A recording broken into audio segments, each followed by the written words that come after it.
Well, greetings. Welcome to the Dividing Line. We have some work to do right here at the beginning. We have some business to take care of, and that is we have, over the past month, been offering raffle tickets for this Derek Melton blade. And when I say Derek Melton blade, you need to understand, he makes all of it, okay? I mean, he forges the steel, he makes the handles, it bottom up, Derek Melton does all that, and the really neat leather scabbard thingamabobby there. And it's razor sharp, by the way, just so you know. And I'm sure Derek would be happy to tell you what oil and stuff to put on it, because he's told me it's a Japanese sword oil, because I have a couple of his blades as well. And so we sold raffle tickets, 200 some odd, I believe. 248. 248 raffle tickets. Some people bought more than one. I was just asking about that. And so that's really cool. And so you take it away, Rich, because you're the one that... We have also on the line with us, Chris Wisnant, our vice president.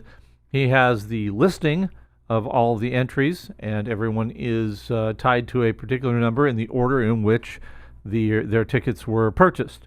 And so I have brought up on the screen for you the random number generator, and we're going to run that right now, and that's going to tell us the number that is the winner. And here we go. The number is 132, Chris. Who is our winner? 132. Sorry, Rich, that was not you. We have congratulations to Roy Klassen. Say that again. Roy Klassen? Roy Klassen. All right. Well, Roy Klassen. How do you spell that last name? Klassen. Okay. Well, Roy, I am going to be getting in touch with you through your email and getting a address to ship this to you. And congratulations, Roy, and thank you for supporting the ministry through all of this. We really appreciate you folks doing that. Yep. Yeah, in fact, Rich was at the RV.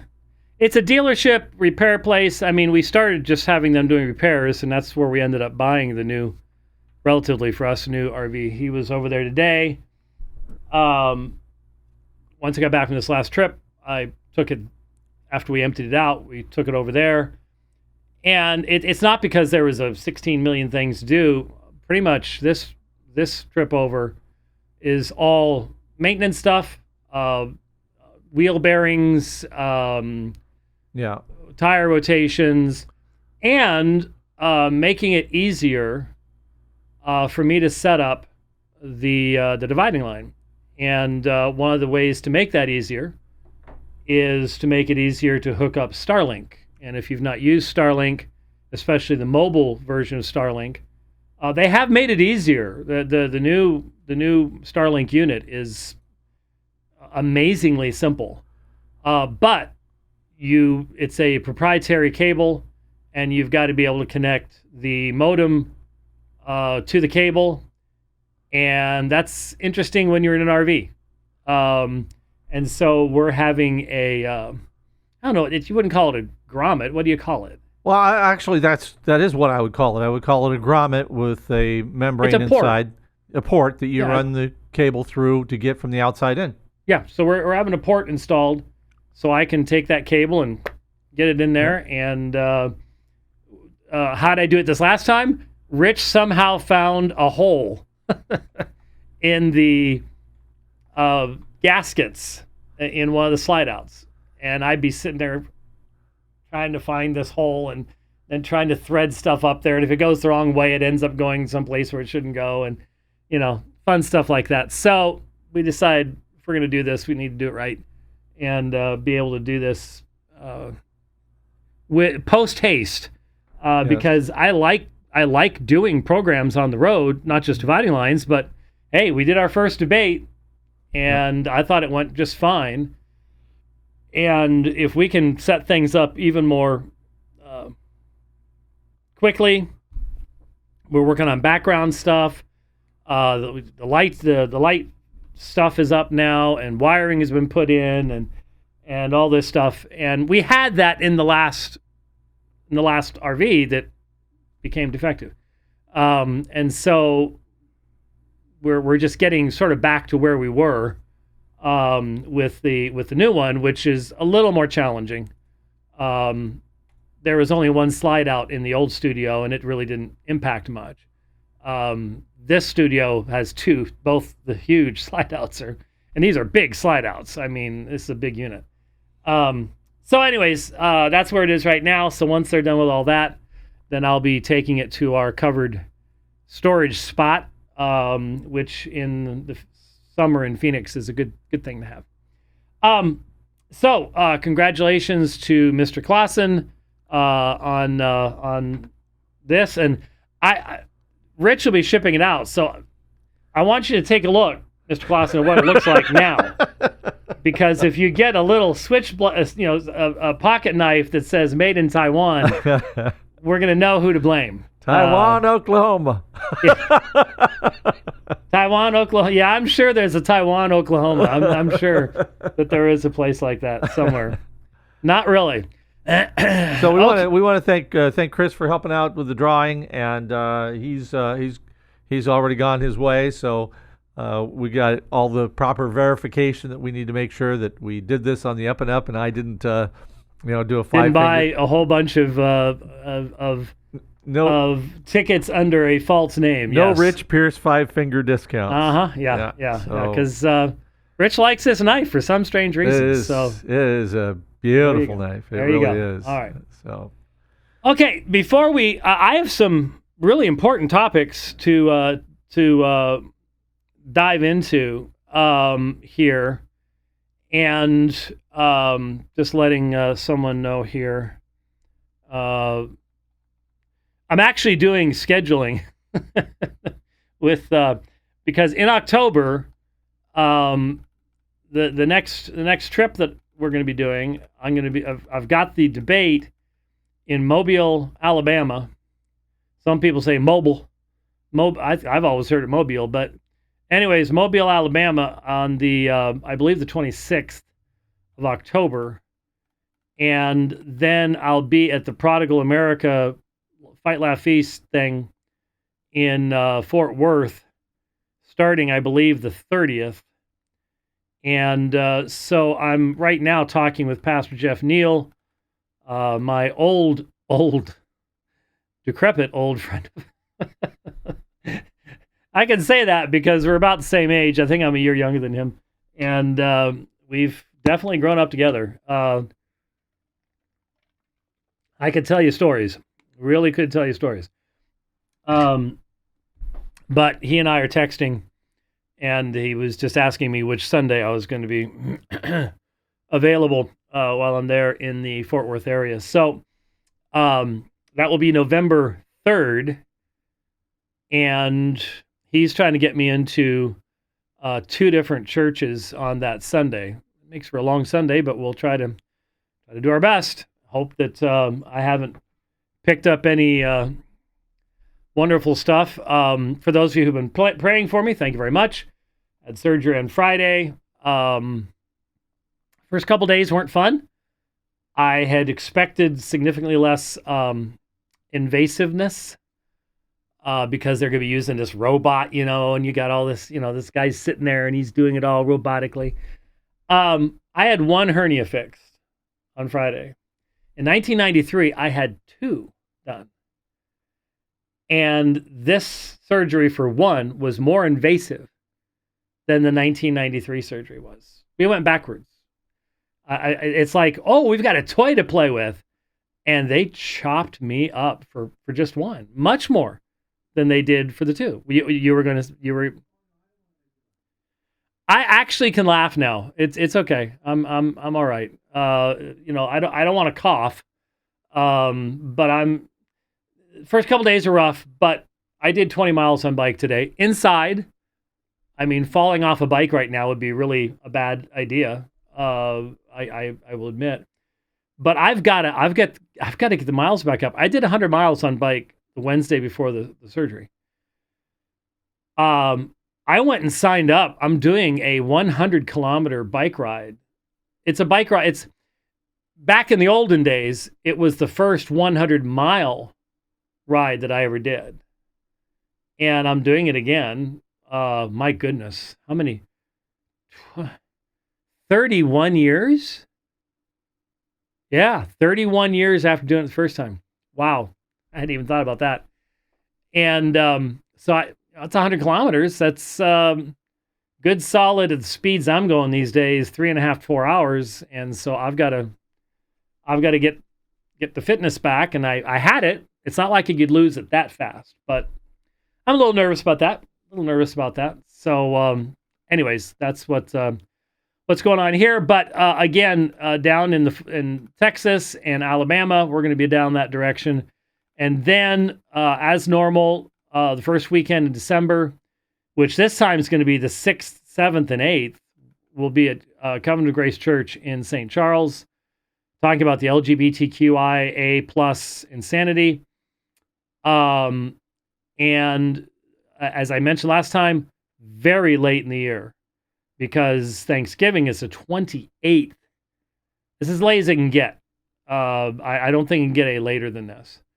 And then on the way back, like the 11th, I'll be in Pryor with Derek Melton. So I'll be at Derek's church in Pryor on the way back, because I was supposed to be there. When was that? May? Yeah, I was heading there when I ended up in the hospital in Texas. So on all these things, I need to add them into your speaking calendar. You're supposed to just intuit this these stuff. Things. Yeah, I'm the last. You're supposed to just I am the last. When I mention it in passing, you're supposed to just get all the details and stuff like that. No. Just how it works. I don't even have it in my calendar. I just happen to know that that's how it's going to be working. See how it works? That's it. He just knows these things. Well, actually, you you have access to the RV Trip Life calendar, and that's the one that tells you where I'm actually going to be. I learned what KOAs you're going to be at. I don't learn what churches you're going to be at. Well, that's as good as you're going to get. Okay, that's just all there is to it. He's going to be speaking at the KOA down in Yep. So I went to church Sunday night, and I really wanted to be. I had missed the Sunday before because I had just gotten back, and there was some stuff I had to take care of, and I wasn't able to make it. And so I've been gone for a long time, and I don't like being gone that long. And so I wasn't feeling good, but there's a little pew at the church we rent from, and it's right up front, but it's sideways. It's up against the wall. It faces the pulpit, but from the side. And I've just adopted it. Since I became an elder at Apologia, one of the pastors, I've just sort of adopted it, and that's where I sit. And I've noticed that when I preach, Jeff normally sits there. So by the way, it's not attached to the wall, so do not sit in it. If you sit on the front of it, it will flip over on top of you. So be very careful about that. And well, don't sit in it anyways. If I'm there, it's mine. So get out of the way. Anyway, so I'm sitting there, and one of the wonderful, faithful families in our church comes up to me, and they've got a gift bag. And Desi says to me, she says, Liam has a gift for you. And he was there. He's a young gentleman. I'm not sure of his exact age, but and she put the gift bag down. I literally, as I was saying, I couldn't lean over far enough to even rummage around in it comfortably. And I said, I'm gonna have to have Kelly help me to, get stuff out and unwrap it. Thank you very much. Things like that. Well, the curiosity got the better of me toward the end of the service. And so I'm sort of reaching down there, and I feel something. And I pull it out. Now, I have a picture up on the screen right now. I don't know if Rich can. Yeah, that's the last picture that I took of Darth. And Darfies was my buddy for almost 15 years. And he was born on our back porch. And his brother, Coper, was born on the back porch too. But they were two different litters. And we knew the mother and the father and stuff like that. They were feral. And this was actually, I think, this is the last picture that I have of him. You can tell Kelly's in the picture, and it's a FaceTime thing. She was away, and so I had already made the appointment for later in that day for the vet to come to the house and put him down. He was wasting away. He had lost a lot of weight. You could he had become very clingy. He had never been a real clingy kitty, but he was on me constantly because he just felt so horrible. And so that's the last picture I have of Darth. So I open this gift bag, and Liam has hand drawn that picture, and done a wonderful job with it. It is very, very hard to draw fur, especially in black and white. I mean, it's very, very difficult, but you'll see it's very, very well done if you compare the photograph that you had up just a moment ago. And yeah, there you go. And yeah, see, and I was just blown away. I mean, when you come back, when I come back from traveling, and any preachers who travel will tell you this. When I come back from traveling, I will take my Bible out, and I'll find in the cover, inside the Bible, in my backpack, wherever, I'll find all these pictures that I've been handed by especially young kids, really young kids. They'll come up to you after the service, and they're sort of nervous, and their parents sort of have to encourage them, and then they'll hand you this, and sometimes it'll be folded up, and you have to unfold it, and, I'm an easy mark because I shave my head, so, it's a round circle, and the beard, but they've drawn pictures of me. And I can't tell you how many of those I've found, not only from our fellowship, but especially when I travel. And I'll bring those things home with me. And it means a tremendous amount to you to get this kind of stuff. But I was just like, how did he know? How did he?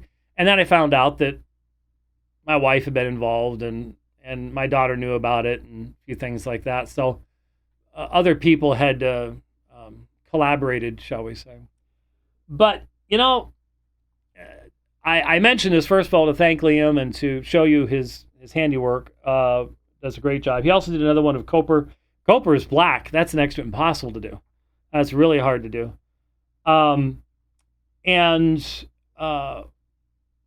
But just to let folks know that, you don't have to send your pastors on cruises to say thanks. I'm not saying don't.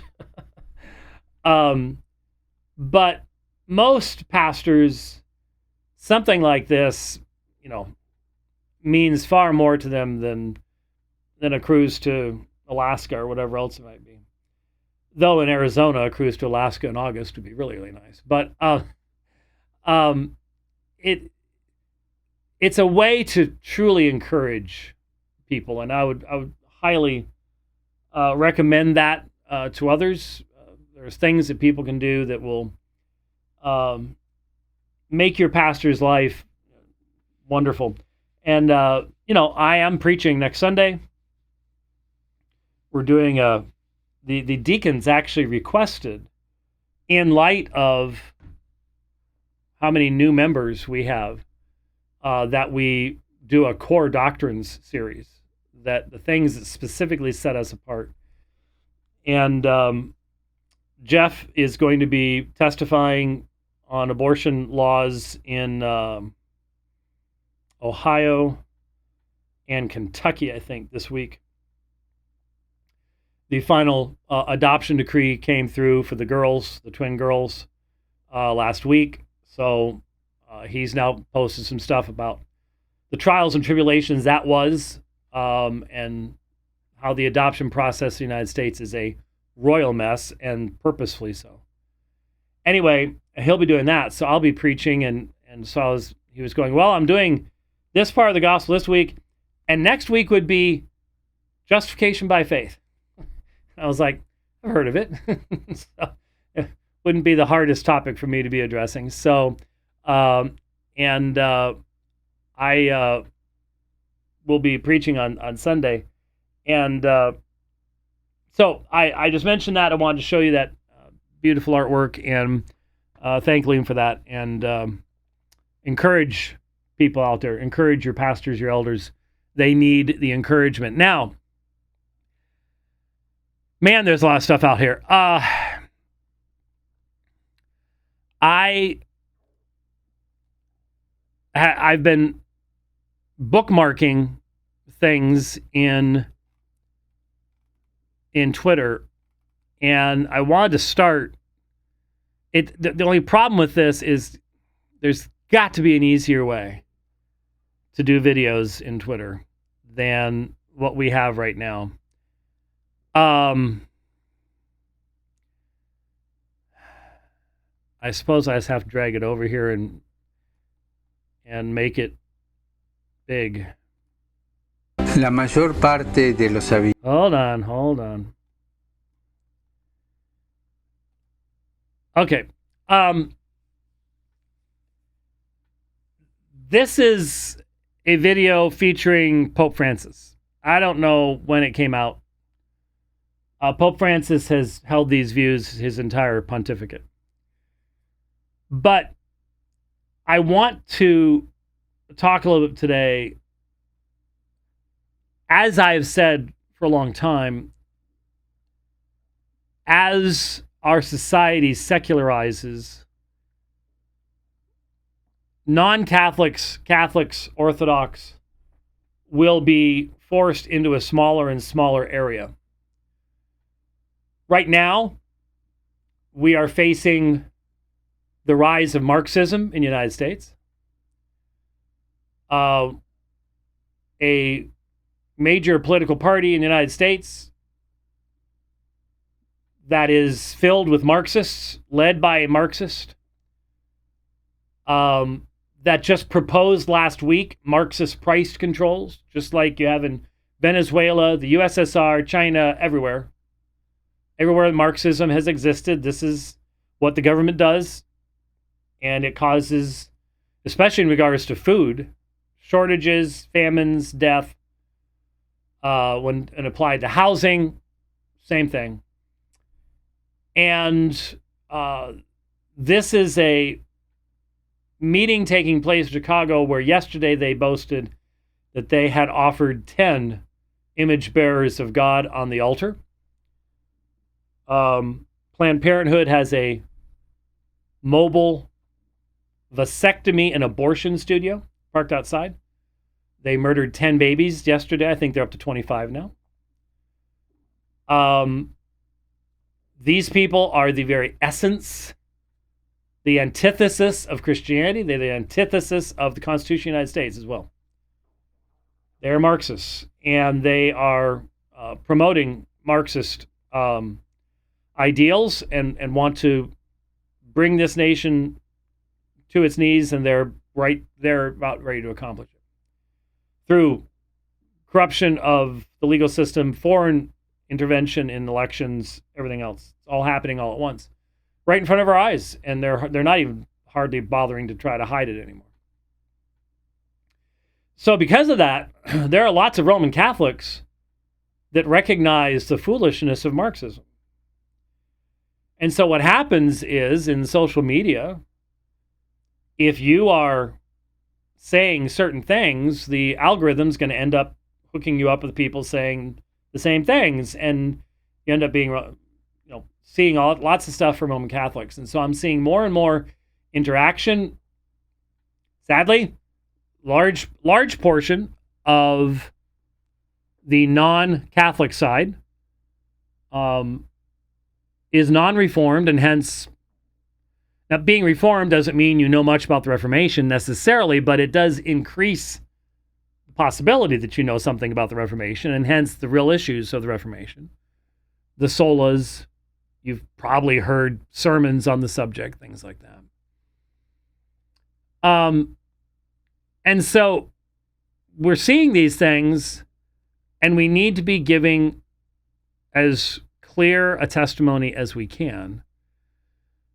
Because it's one thing for us all to be going, Marxism is stupid, but here's what happens.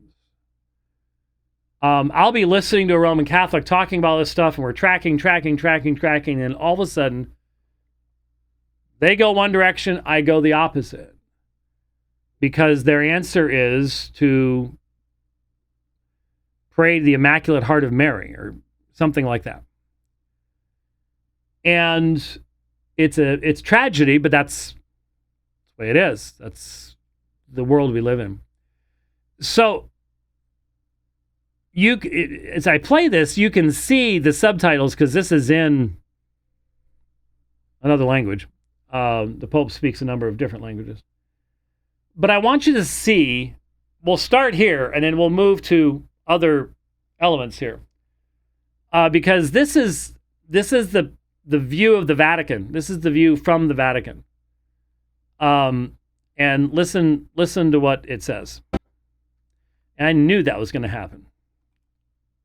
La mayor parte de los habitantes del planeta se declaran creyentes. Esto debería provocar un diálogo entre las religiones.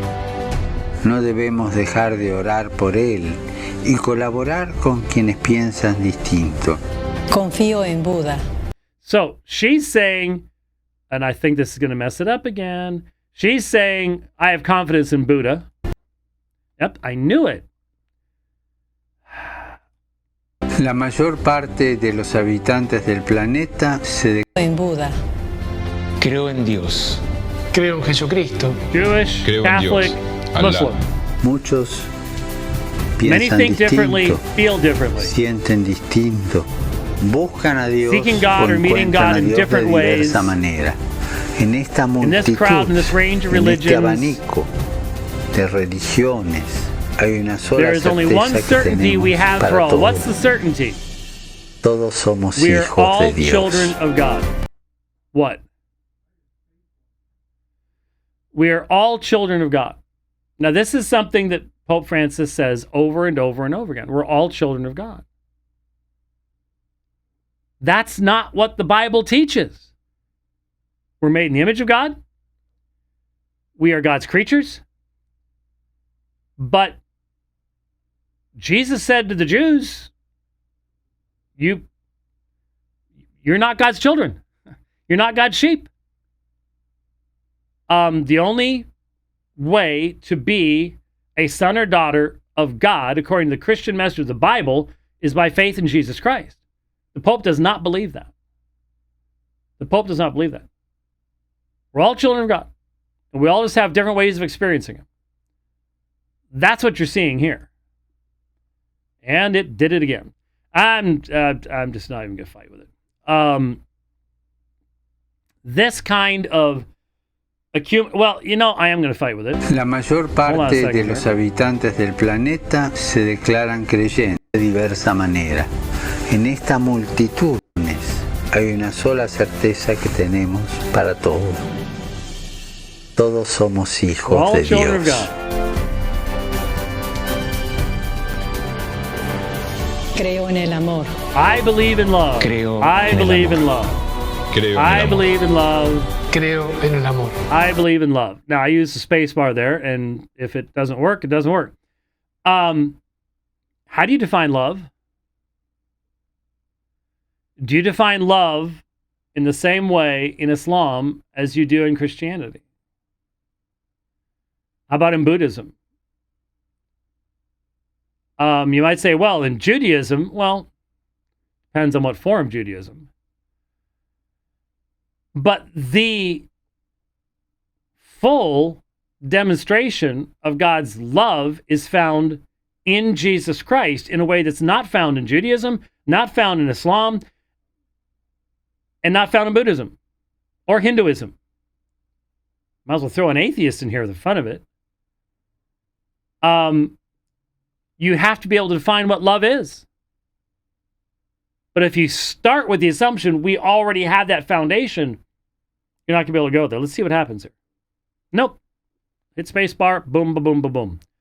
Man, I don't even... Huh?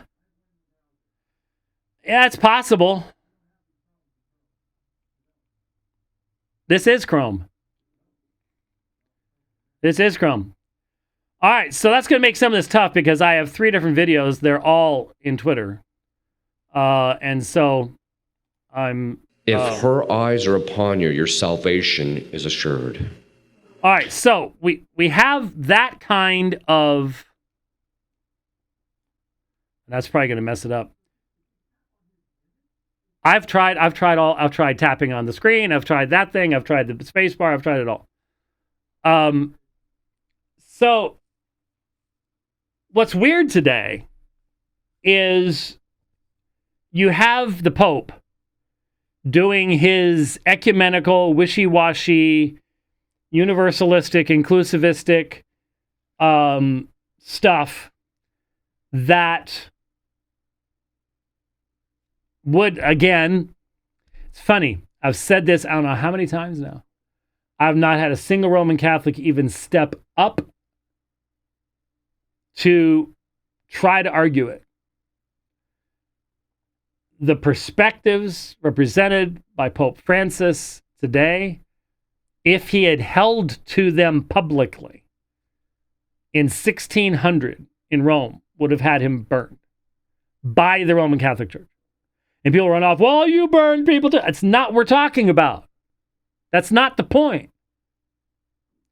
The point is, he is not a valid or trustworthy representative of Roman Catholic tradition in any form. And there are many Roman Catholics who are sitting there going, don't argue with him. He's right. He's right. They know it. Many of you do know it. So you've got that wishy-washy stuff going on. And then you've got guys like this. And the Marian stuff that you can find online right now, it's always been there.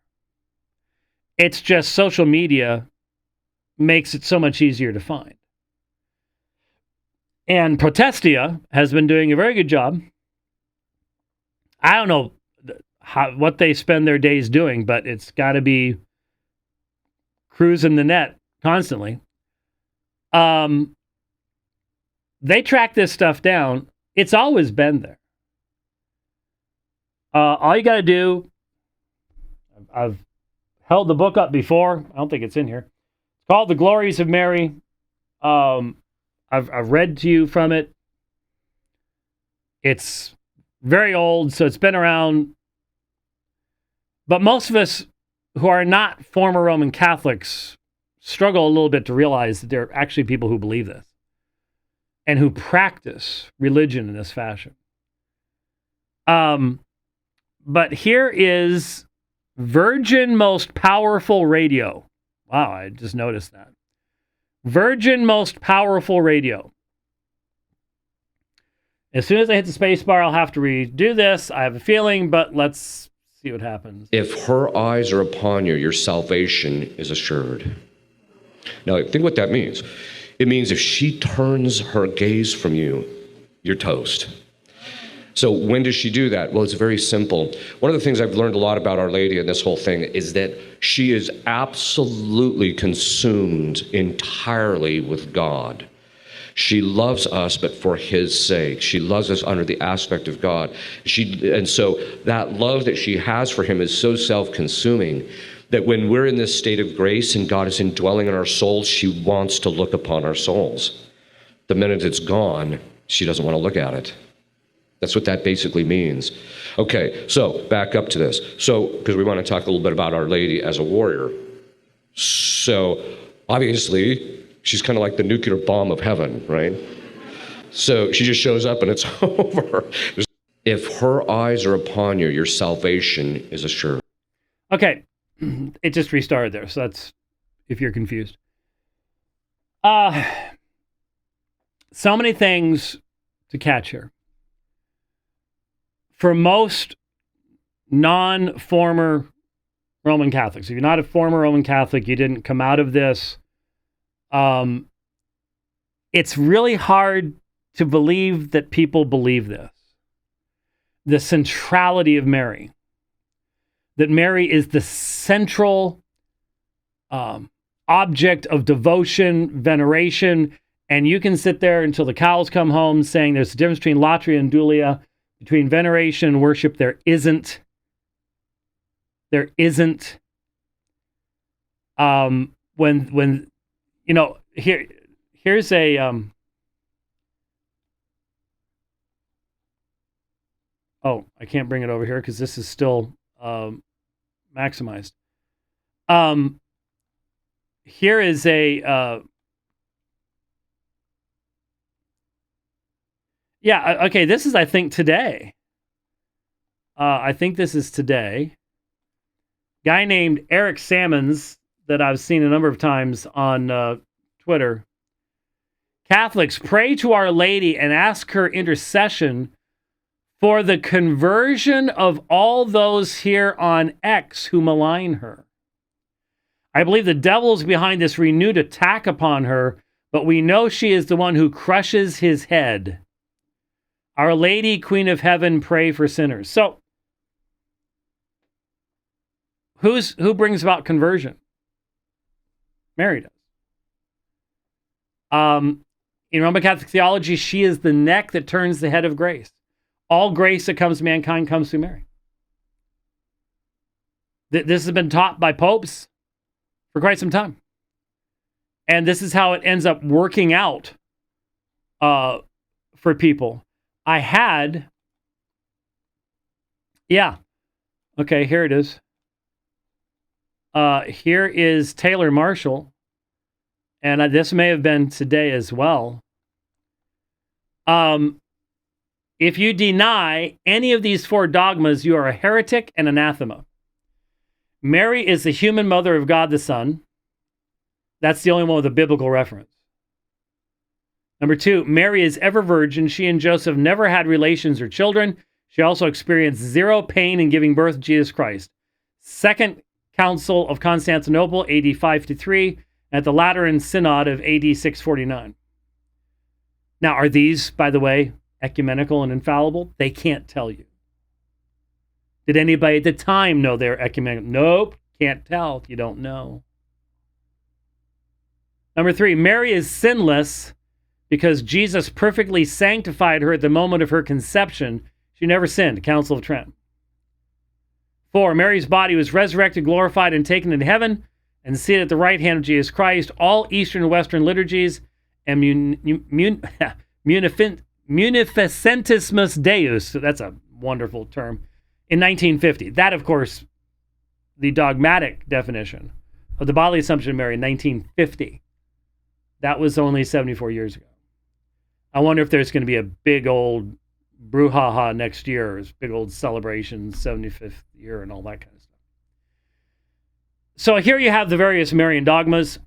Mary as Theotokos. And again, Theotokos, Mother of God, means God-bearer. That was originally a Christological title. Had nothing to do with Mary. It had to do with Jesus.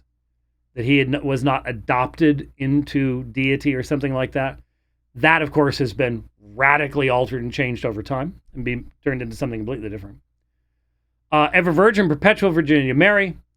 We've debated that one a number of times. May have to do it again. But at least with that one, you have clear biblical evidence, and it gives you great insight into just how far Rome will go to twist clear scripture to come up with the opposite of what clear scripture teaches. And you can sit there and, yeah, but Jerome. And funny thing is, you don't even have Helvidius's writings. And the vast majority of you have not read Jerome's response to Helvidius. I bet you if 0.5% of Roman Catholics has actually read what Jerome wrote, I'd be stunned. Vast majority have not. And of course, even a higher percentage of non-Catholics haven't read it either. But it's not sound argumentation at all. At all. Then you have the Immaculate Conception. At least 7 different popes taught contrary to that. Numerous early church fathers taught that Mary sinned. This is one of those many, many examples where Rome demonstrates that they don't give a flying leap about either the Bible or church history or tradition when it comes to defining Marian beliefs. Because it doesn't come from the apostles, doesn't come from Scripture.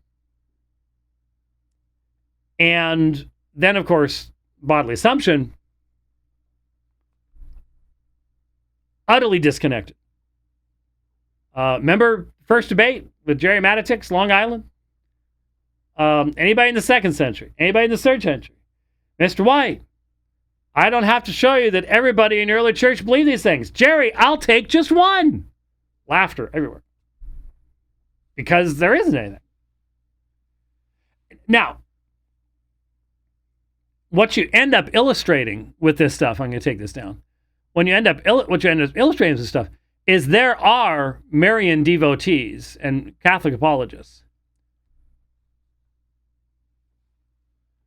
who will ravage any fair, honest, meaningful historiography, historical research.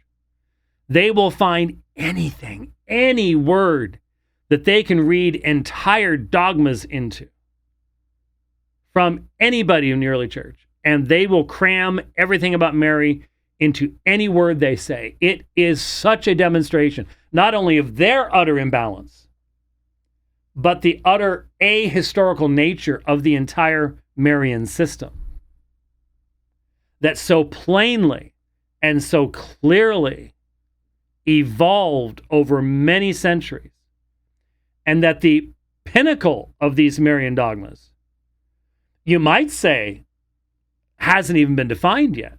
People thought there was a lot of speculation in 1999. Maybe John Paul II would define the 5th Marian dogma, the Mary's co-redemptrix, co-mediatrix of Christ.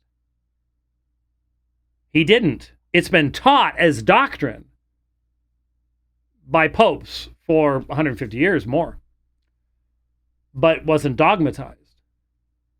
But these, the Immaculate Conception, bodily assumption, and that, no semi-honest person who knows anything about history can look you in the eye and say, yes, that is clearly what was being taught in the early church. Because it wasn't. It wasn't. You have to absolutely twist people's words inside and out to come up with this stuff. That tells you a lot about what Rome has defined on the basis of tradition. So when Protestia and other people post these videos, a lot of us sit here going, what? Because it's so far outside of our experience. When I as a pastor go to the hospital, which these days, instead of visiting others, it's been pretty much just for me, but it's been fun. But when I go to visit people in a hospital that have just gone through a horrible loss or have just gotten a terrible prognosis or whatever else it might be, Mary's the last person on our mind. Because if you're going to open the scriptures to someone, the scriptures know nothing of Mary having anything to do with anything. No, she's not the woman in Revelation 12. Even the early church didn't believe that. That's absurd. That's, again, twisting the scriptures. Mary passes from the scene. Brief mention only in regards to Jesus, born of woman. She's not Revelation. She's not a part of the worship of the church. She's not being prayed to. She's not intervening. She's not the neck that moves the head of grace. None of this stuff is found anywhere in Scripture. And as a pastor with the sheep of Christ, they want to hear the voice of Christ. And so I'm opening Scripture to them. We are going in prayer by the Holy Spirit directly to the throne of grace, where Jesus Christ intercedes for his people and represents us in the very presence of the Father. I'm not going through intermediaries. I'm not going through saints or angels. The biblical picture, the biblical presentation, that taught by the apostles is very, very different than what you have in Roman Catholicism. And so when we hear this kind of stuff, we're just like, it's a different religion. You don't even know how to address it. And so we listen to this guy, and remember what he said. He said that if Mary's gaze is upon you, your salvation is assured. But if she turns her eyes away, you're toast. And then when he explained that, a lot of non-Roman Catholics would struggle to understand exactly what he's saying. He's holding to a older traditional form of Roman Catholic theology where you are in the state of grace. And if you understand what that means in Roman Catholic theology, grace has been infused into you. It's the old, I've told the story many, many times before. We have lots and lots of new listeners all the time. We're thankful that you're here. It's the old conflict between what Luther pointed out when he talked about the pile of dung. Okay? Now, we don't know what Luther actually said this. It sounds like Luther. Let's run with it for that. He's credited with it. He said that we in our sinful state are like a pile of dung. We're reprehensible. This came from his experience in rural Germany, where you kept your animals' refuse to use as fertilizer in your fields the next spring when you planted your crops. You had to. That's the only way you didn't starve the next year. But by the end of the summer, man, that dung pile was pretty putrid. Lots of flies, and man, if the wind was going the right direction, it was rough. Fresh country air, we used to call it. And Luther said that justification is like the first winter snow that comes and covers all the land evenly before all the ruts and the stuff that doesn't look nearly as good come February, March. And he said it's an alien righteousness. It covers us over, but it doesn't take the dung pile away. It's not our righteousness. You haven't done something to the dung pile to change it into something else. It's still dung, but it's covered in something that is pleasing to the eye. It takes away the smell. It takes away the repulsiveness. He was not saying that there is not sanctification. Sanctification does take place. But he was differentiating between justification and sanctification. Roman Catholics attack it. It's legal fiction, blah, blah, blah, blah. So we turn the illustration around. In Roman Catholic theology, what you have is an infusion of grace in baptism that changes a pile of dung into a pile of gold. God likes gold. He lines streets with it. So, because you have been changed, your soul has been made pleasing to God. That's why you go to heaven. It's not because of an alien righteousness. It's not because of an imputed righteousness. It's because you have been made righteous. The problem is sin. And so, from the Roman Catholic perspective, the old style, again, I don't know what Francis believes about this. Functionally, experientially, I don't know. But the old style Roman Catholic teaching, that's still the teaching of the official documents anyways, is that if you commit a mortal sin, you leave the state of grace. That's what he was talking about. You leave the state of grace, she turns your eyes away because she's not going to look on that. Why? Because if you commit the mortal sin, it destroys grace justification and you become a pile of dung again. And Mary's not going to look at a pile of dung. So notice, Mary has no power to determine one way or the other. It's all up to you. Neither does God. It's all up to you. And so, if you commit venial sin, you're a pile of gold, you commit venial sin, well, flecks of dung start appearing on the surface of the gold. And before you can go into the presence of God, those flecks of dung have to be removed. That's what purgatory is about. That's what it was about. It's very obvious to me these days that Roman Catholics are very embarrassed by purgatory and no longer really believe what Roman Catholics used to believe about purgatory. That's obvious to me. Jimmy Akin, Trent Horn, I don't think they actually believe what their grandparents believed about purgatory at all.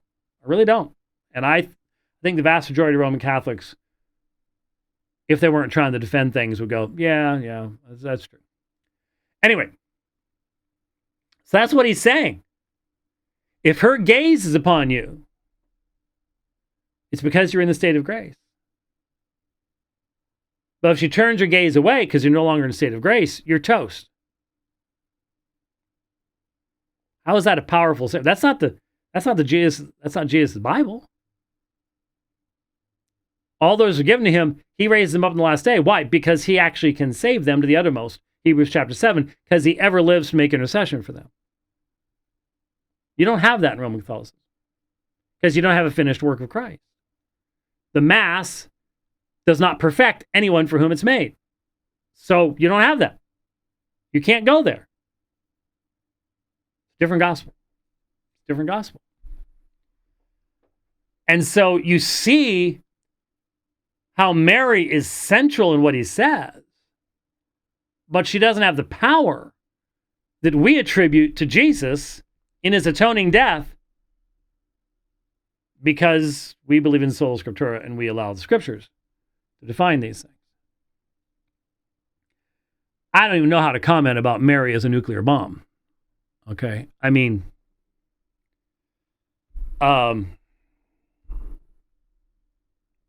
Mary has no earthly idea what's going on this planet. Okay? Every prayer that's ever been said to Mary, she never heard it. God is not subjecting that poor, dear servant of his to the billions and billions and billions of requests and everything else that is directed toward her. It's a false hope.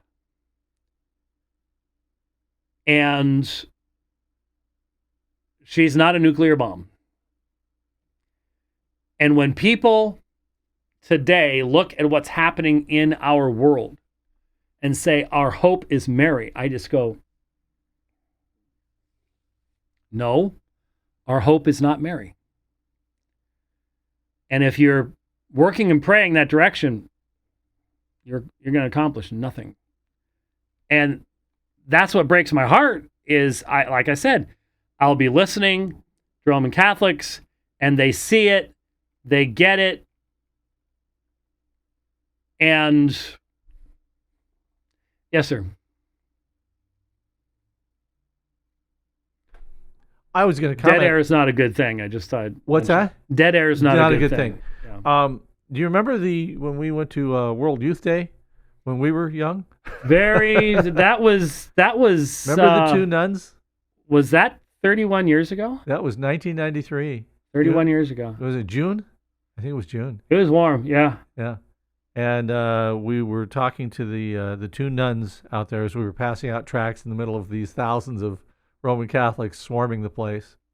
Was that when the first day when it was the big gathering, or is that when they were on the pilgrimage? I think it was the first day. Okay. Because it was after, I think that was after we went to the museum and saw the... the P-40, you almost P-72. got us thrown out of the place. But I will never forget the conversation. You were having this in-depth conversation with the older nun, and the younger nun was not to be left out. So she starts talking to me, and she starts pleading with me about praying to Mary. You really should try it. You really should try it. And I looked at her as genuine as I possibly could, and I said, You don't understand, do you?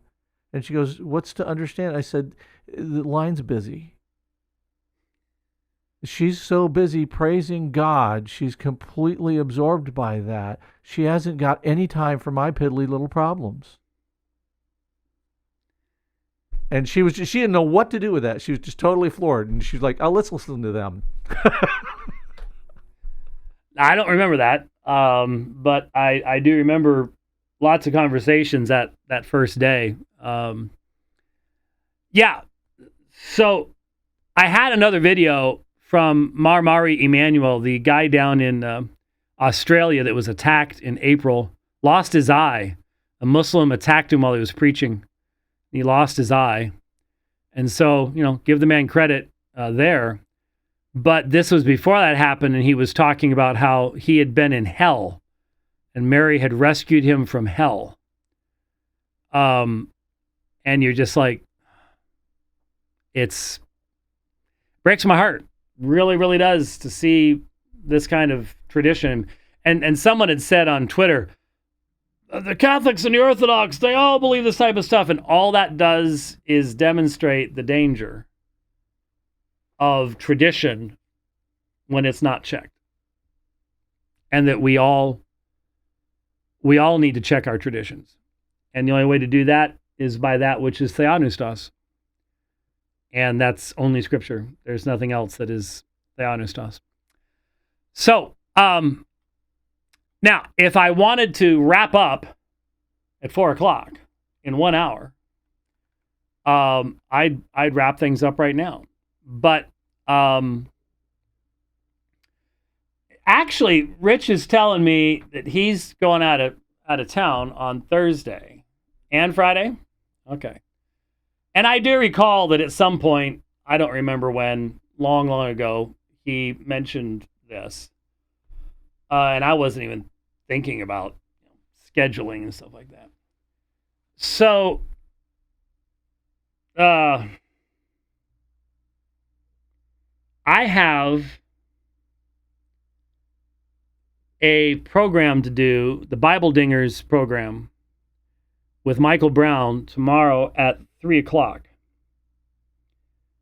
So maybe we could do like 1:30 to 2:30. That gives us enough time to get reset, because we have to mess around with the ATEMs and stuff to change how things are working. We could do a program tomorrow, and that would give me plenty of time to address Bob Gagnon. Yeah, Bob Gagnon, one of the best guys dealing with homosexuality and all that kind of stuff out there that, we so deeply appreciate. But what's strange is he's very strongly anti-reformed.